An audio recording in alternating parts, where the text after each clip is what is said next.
মাগুরায় শিশু ধর্ষণের ঘটনায় প্রধান অভিযুক্ত হিটু শেখের ৭ দিন এবং বাকি ৩ আসামির ৫ দিন করে রিমান্ড মঞ্জুর করেছেন আদালত। রোববার ৯ মার্চ মধ্যরাতে রিমান্ড শুনানি শেষে আদালত তা মঞ্জুর করেন।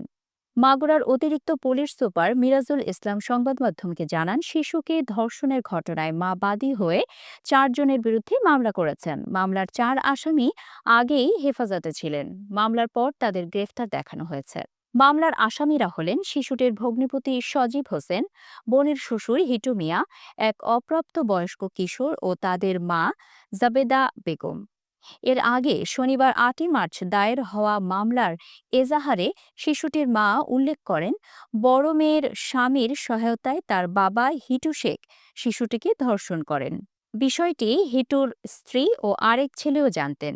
ঘটনা ধামাচাপা দেওয়ার জন্য তারা শিশুটিকে হত্যার চেষ্টা করেন। এজাহারে আরও বলা হয়, ৪ মাস আগে বড় মেয়ের সঙ্গে সজীবের বিয়ে হয়। এরপর থেকে বড় মেয়েকে তার শ্বশুর অনৈতিক প্রস্তাব দিয়ে আসছিলেন। বিষয়টি ওই পরিবারের সবাই জানলেও প্রতিবাদ করেননি।